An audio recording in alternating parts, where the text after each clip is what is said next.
Hi guys, welcome back to my channel. So today, I know I'm late. But yeah, I'm late, of course.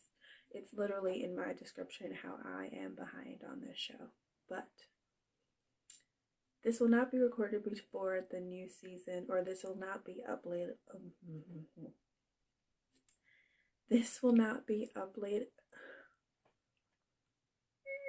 This will not be uploaded before the new season Happily Ever After starts. But yeah, that's just the way I roll. So, sorry. But what I'm trying to say is today I am recording part one of the reunion, or tell-all. They call it a tell-all, right? Isn't that what they call it? Tell-all? Sit down? It's a tell-all, right? For season 8. Yeah, I have recapped other episodes. They will be some of them will be in the eye. I created a playlist on my channel, and some of them will be down below or just on my channel in general. So be sure to check it out and keep watching for my thoughts on part one of the reunion slash tell-all. Okay, thank you. Okay, so as has been their kind of thing with tell-alls, I believe, of late, is that they kind of do a behind the scenes shot. With this one, they recorded all of the couples sitting in a room. They also recorded the couples coming into the studio, which I think is different, but obviously it added to the suspense because some people didn't come. And then also people came in separately, which obviously, like I said, adds to the suspense. But let's get to it. So I put Julia is ready to talk that talk about everybody. Like they cut to Julia and she's like commenting on everyone, who she likes, who she doesn't like, you know, who she's excited to see, who she doesn't want to see. And Julia is ready to, you know, speak her minds on various topics. Like I said, I love the meetup beforehand. You know, they put all the couples in one group or all the couples in one room. It was more like a sectioned off curtain. And yeah, so like I was saying, some people showed up separately, and that was Mike and Natalie. Mike came in first, Natalie came in afterwards, and she, I don't believe, spoke a word to Mike. She sat down, said hi to everyone, and then got up and went to go get dressed. Like she was giving Mike the silent treatment. Stephanie and Ryan did not come. Neither did Harris. None of them like teleconferenced in or anything like that. None of them came. And Tariq and Hazel did not come, and they were isolating because they had a possible exposure to COVID. So they did not come, but they teleconferenced in. Okay. So the first person or couple that they panned to or talked to was Mike and Natalie, and Sean. I love Sean as the host. But she said what we were all thinking. She said that based on what happened at the tell-all from the last time they were on 90 Day Fiancé, she said that she was shocked that they were still together. And I said this, and I think the rest of the world feels like that way as well. Shocked that they were still together. And then Sean asked them on a scale of like 1 to 10, you know, how good are they? Natalie said 7. I think Mike said 6. So, I mean, I don't believe that everyone's going to be a 10 all the time, but they did just get married. So, yeah. And then Sean asked Natalie about her engagement ring. Excuse me. And Natalie said that the reason she was not wearing her ring was because she was afraid that it might get stolen. And so Sean asked that question to the group and said, how many of you believe that that's the reason Natalie is not wearing her ring? And all the guys agreed with that reason, and all the women did not agree with that reason. So, yeah. I don't think that's the reason she wasn't wearing her engagement ring either. I mean, I get it. I've heard that, some women will leave their engagement rings at home and wear like a fake ring or just their wedding band. I've heard of that. But seeing as how the state of their relationship is usually rocky, I feel like that has more to do with it. But you have to take her at her word. She said that's what's happening, so we can only speculate at this point.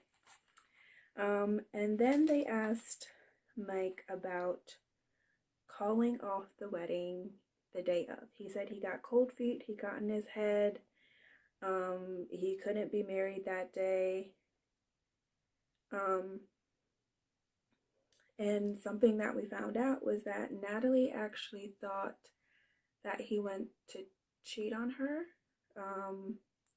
She said no one knew where he was, not even his neighbor knew where he was, and he wasn't answering his phone. So her assumption was that he went to go cheat on her.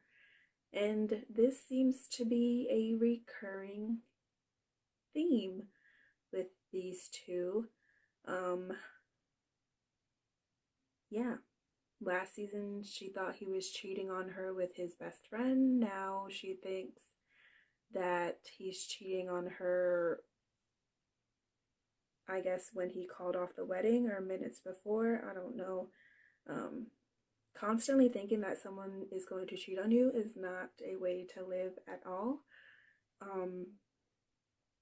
I'm sure that's causing a lot of tension in their relationship, and that cannot help things. On to Jovi and Yara. Hold on, was that all for them? I know that this thing jumped around. Oh no. Let me do it by couple. Okay, X-nay. Also with Mike and Natalie,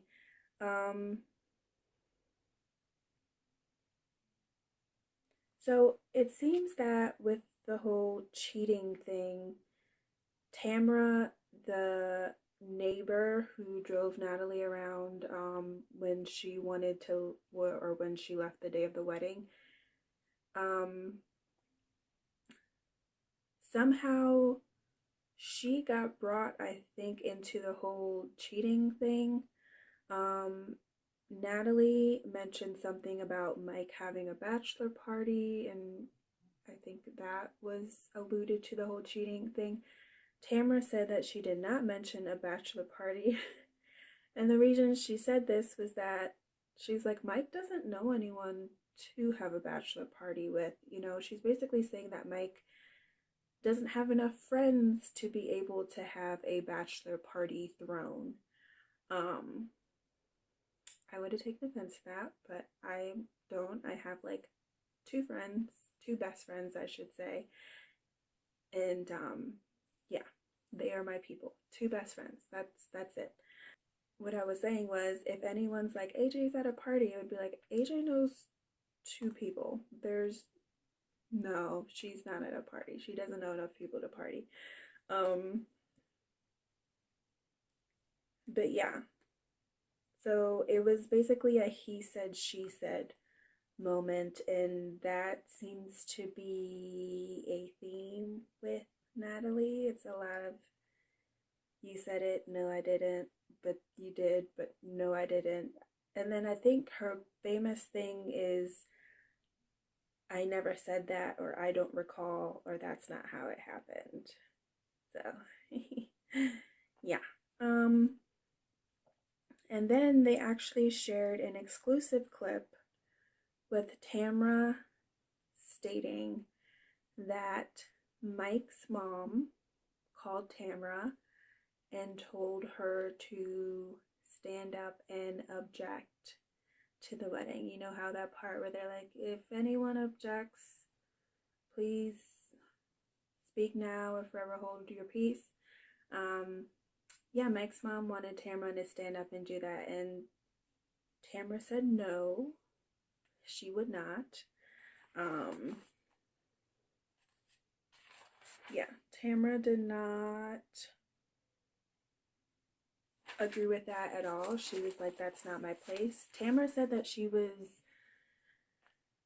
like, she didn't feel like she should object because she could see that they were in love, and so she didn't want to get involved in that aspect, which I understand. It's like Mike's mom only met them, I think, once as a couple, and so Tamara's like, I see them together all the time. I know they're in love. I'm not doing this. And then Mike's mom is only like hearing Mike's side of the story, so I get why his mom would be hesitant about it, but I don't. That's a big thing to do. I don't know if I wrote it down, but Rebecca actually got into Mike's mom's skin and was like, that's not your place to object to a wedding. Rebecca was like, I would never do that to my child.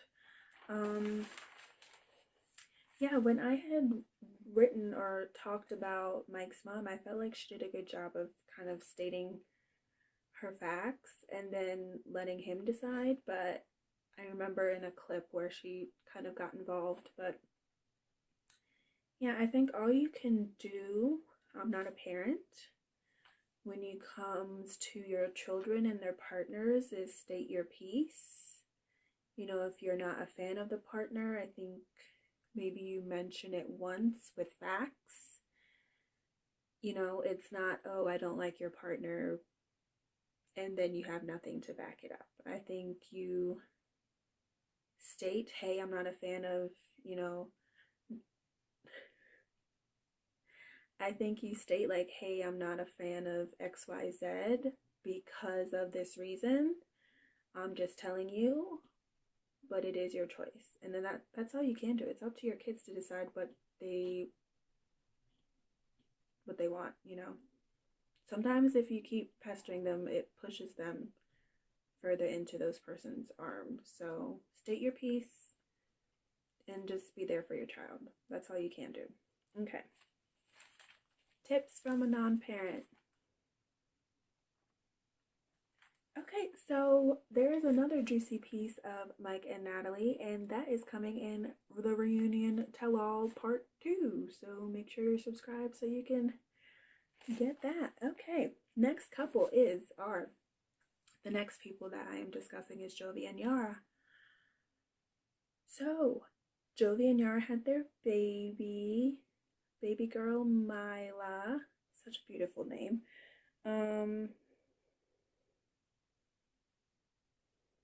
So I guess Yara did not watch the clips, or it also depends on when the tell-all was filmed, because she had the baby, but maybe the episode hadn't come out when the tell-all had been filmed. I'm guessing that's what happened. So anyway, Yara sees the bachelor party clip where Jovi went upstairs with the dancer, and yeah, Yara did not like that clip at all. She said she hadn't seen that before, and Jovi blamed it on his friend, saying his friend made him do it. And it's like, really, Jovi? Really? Sometimes I think Jovi does not take responsibility. It's like everyone else is always doing it to him. It's never him doing it. And it's like, sir, can you please step up and take responsibility? Yara told you to be home in 2 hours. You are not home. Okay? It's just, you did it. You went upstairs. Nobody forced you upstairs. And then they asked Jovi like what happened upstairs, and he didn't want to answer. And then they try to get Tariq to talk about what happens upstairs with dancers, and he dodged the question. And I think it was Rebecca who even asked, like, would you be okay if Yara was at a male strip club? And he was like, no, I wouldn't like it. Why is it that it always takes, like, would you like it if your partner did this? Well, no, I wouldn't like it. Then why are you? It shouldn't have to come to that, if you know what I'm saying. Like, that shouldn't be the perspective that makes you think, man, I really shouldn't have done that because I wouldn't like it if they did that. You know what I'm saying? Like, it's all about respect. I'm sure that him and Yara had conversations about the strip club, because if you remember, Jovi's friend Sarah told Yara all about his shenanigans that used to happen with the strip club and strippers. So I'm sure he would have known that she's not a fan. You know what I'm saying? So, and then Mama Gwen came on, and let's just say Mama Gwen said that she was disappointed in Jovi. Y'all, I don't know about y'all, but when my parents used the term I am disappointed, that hit hard on me. You know, that was like, man, I really screwed up. And I think even Jovi got it, because he was like, man, that hurts hearing her say she's disappointed. And it's like, what else is she gonna do? Like, kudos, I'm so proud of my son for disrespecting his partner. But y'all, Jovi and Yara are on the happily ever after. So I guess we're gonna get to see like photos of baby Mila and see their journey into parenthood, and I'm excited for that. I'm excited to see if Jovi steps up, because we haven't exactly seen that so far, so that'll be exciting. Okay, so next couple, Brandon and Julia. So they were talking about the whole strip club scene with Jolie and Yara, and Julia, you know, is pro dancer. She's like all about, you know, there's nothing wrong with being a dancer, exotic dancer, whatever. She's like, that's fine. And then cut to the next sentence, she's like, however, if Brandon was ever in a place like that, no. She said it several times. She's like, I would kill him. I would kill him. I would kill him. Well, she didn't say it 3 times then, but she said it again when the subject was brought up. But yeah, Brandon, you better not find yourself there ever. But so some tea was spilt in terms of Brandon and Julia. So if you remember when, and I don't know if this was editing, but they made it seem like Brandon never had intentions of moving out of his parents' home before Julia came. But it was revealed that he had actually sent, I don't know if it was picture, video, whatever, of a place that him and Julia could move into before she got to the United States, and she rejected it and said, no, this place is crappy. And so I guess plan B or plan 1A was moving with his parents. So it's not like he didn't try to get them a place. It just wasn't up to her standards. So his parents' place was the next best thing. So I think editing made it seem, well, also, if I remember correctly, like they made it seem like he didn't know. I'm thinking of it wrong. I'm thinking that he didn't tell her, but it seemed like he didn't tell her about the separate rooms. That's what he didn't tell her. Right. So they were coming very hard at Betty and Father Ron. Like very hard. Talking about the whole calling the gynecologist thing and her crying about him moving out. I get it. But y'all, Betty and Father Ron really grew on me throughout the season, especially when they came in the clutch, so to speak, with helping Brandon and Julia with the wedding. Yeah, they definitely grilled Betty concerning calling the gynecologist, and Betty said that she did it because she just wanted Julia to know her options when it came to that. She said she wasn't going to force her to go. She just wanted to make an appointment. That way she could know what her options are. And my thing is always going to be keep it a two-way street. Like Betty's whole thing is, oh, I know that they weren't ready for kids. Okay, question. Did you schedule an appointment with your son for a urologist? I mean, there is another option besides a woman getting birth control or something in her arm. Brandon could invest in condoms. Brandon could also get a vasectomy.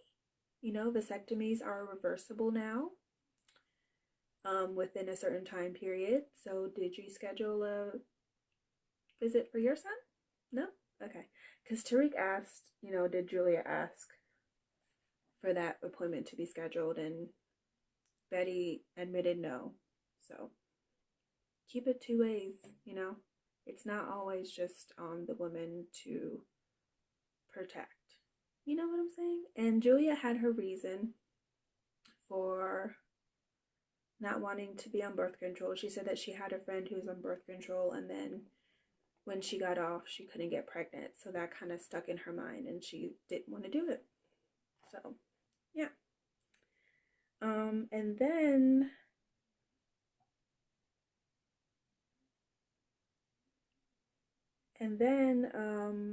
so the whole Julia working on the farm thing. She said she absolutely hates the farm. She wants to leave the farm. Although with COVID, I don't know. My whole thing is, especially with COVID now, it might be hard to kind of move out. I know, and a couple friends of mine were like looking for apartments. They had to do virtual visits, and that's just not the same thing as actually physically getting into an apartment and, you know, looking around and seeing, you know, hey, there's a Nick over there. You know what I'm saying? Like, they're going to show you what they want to show you in a virtual visit. But Julia is very adamant that she does not want to live on the farm. And everyone kind of brought up the whole her working on the farm part. And Yara's like, you need to get your work visa so that you don't have to do that. But it was revealed that she does not have to work on the farm. She does not have to lift a finger to work on the farm, although it made editing seem like she did. Ron and Betty said this, and even Brandon said that she does not have to work on the farm. She works on the farm because she wants to spend time with Brandon. Brandon said that, you know, he gets up, does his chores, whatever he has to do, and then he goes to work, and then he comes back and finishes whatever he has to do. And basically, Julia started doing that so that when he comes home from work, he has time to spend with her, because I guess when he came back from work and was working on the farm, like, his time was obviously occupied with that and he didn't have enough time with her. So she started taking over some of his chores so that when he comes home from work, they can have together time. So she's not obligated to do it. She just does it so that she can spend time with him. Well, it's good on her. However, I don't know if it was editing it, but it made it seem like she was like, you know, required, forced to work on the farm. And I'm really surprised, but when the whole separate bedrooms thing came up, Jovi and Yara actually agreed about the situation. They were like, it's their house, their rules, you know. They, I think Yara made the point of Betty them didn't want obviously a baby to happen, and they thought that that was the best way to prevent it. And they kind of said, like, if Brandon and Julia were to have a baby, like, obviously Ron and Betty would have to help out, you know. So Jovi and Yara actually agreed with the whole their house, their rule situation. Everyone else, not so much, especially not Rebecca. But yeah, we definitely learned a little bit about Brandon and Julia in this episode. Yep, that's the end. Next couple is Rebecca and Zied. Rebecca and Zied. Zied was actually very quiet in this reunion. He didn't say much. He spoke when you know, Sean or somebody else asked him questions, but I think he was just taking it all in because obviously he wouldn't have been able to be there for the last reunion, so maybe that's what was going on. Maybe, I don't know, he participated, he was there, he did what he needed to do.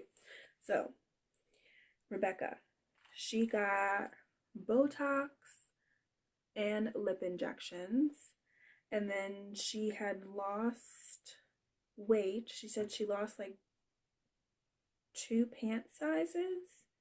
So she did a tummy tuck and a micro liposuction.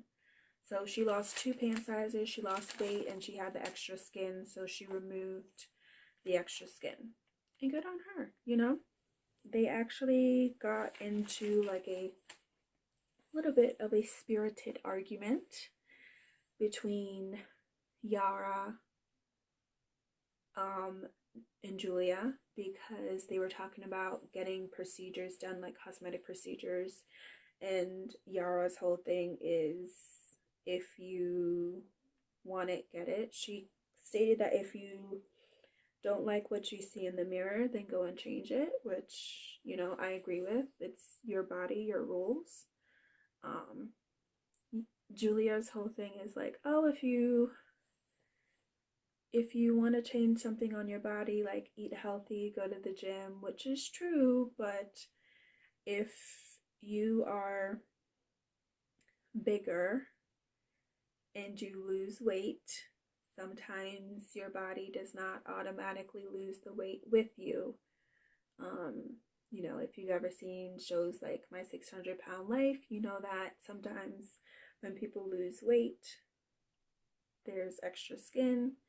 And so, you know, the gym is not going to help you with that, basically. You know, if you're unhappy with your nose, go fix your nose or get lip injections if you want to, or Botox, you know, do what makes you happy.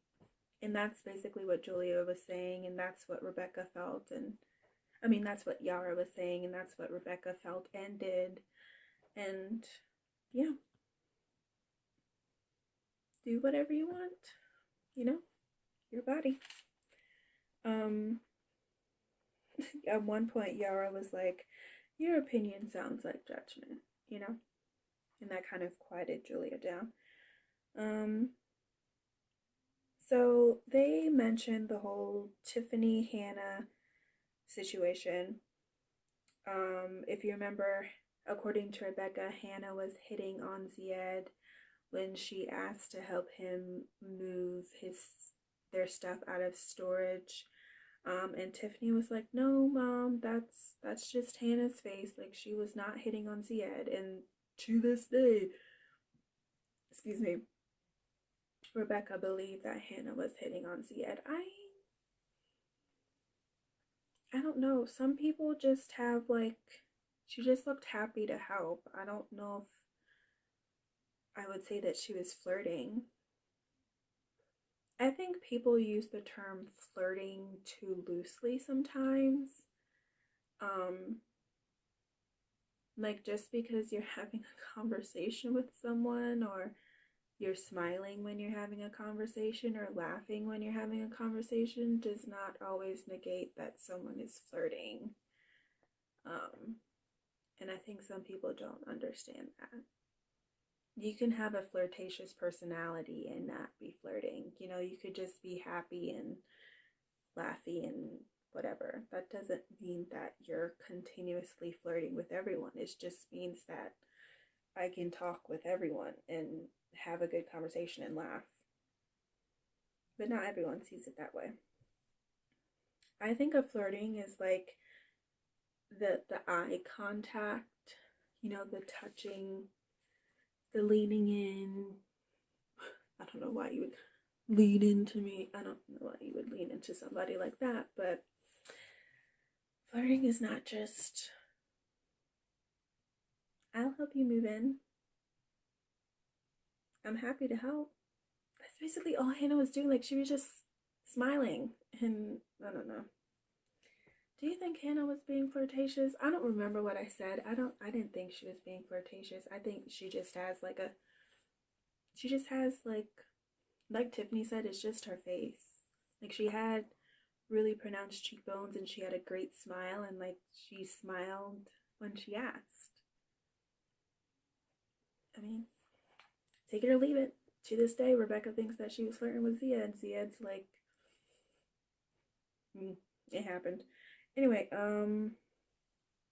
but yeah, so Tiffany and Micah said that they didn't test Ziad, but they kind of did test Ziad, and they believe that he passed the smell test. And so, not the smell test, but the test. The test. And so they feel like he has proven that he is here for the right reasons, which I think made Rebecca happy. But yeah, that's good that they finally see that, you know, he's the real deal. He's the bee's knees. He's a chips guacamole. He's a bag of chips. Yeah. I always felt like Ziad always proved that, you know, to me it always seemed like he was sincere, so I'm glad that they're seeing that as well. Go Ziad. Go Rebecca. Go Rebecca. Go Ziad. I'm not flirting. Okay, that's the end of Rebecca and Ziad. So now it's the grand finale. We are talking about, would you say that this was like the most controversial couple here? I don't know if controversial would be the word. Discombobulated? Discord. I don't know what word to use. Vivacious? No. Argumentative? Am I saying just random words that don't make sense? Headbutt? That's not.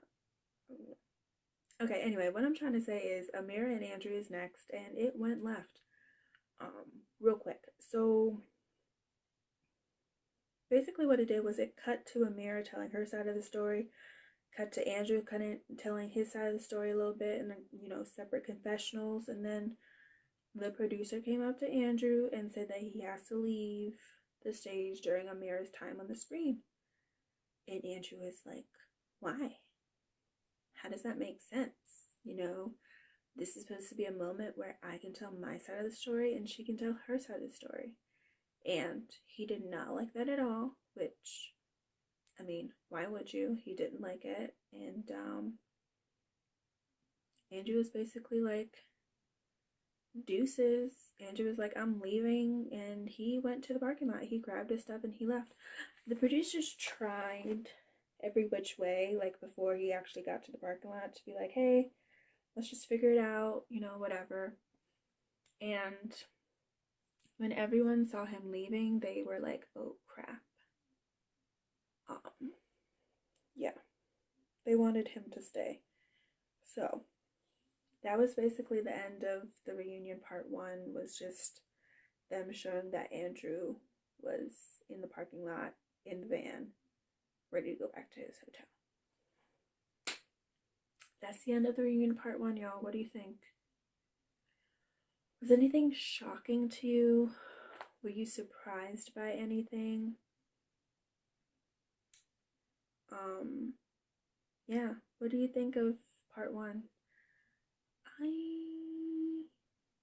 3 things shocked me. right? One, that Mike's mom wasn't really feeling the wedding, wasn't really feeling the relationship, and wanted to stop it.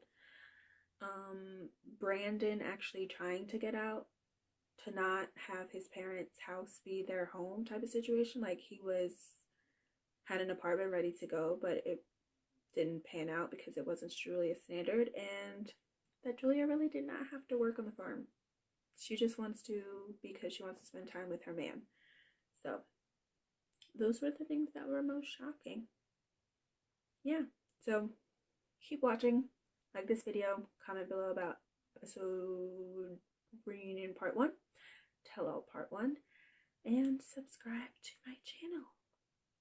Thank you for watching. Bye.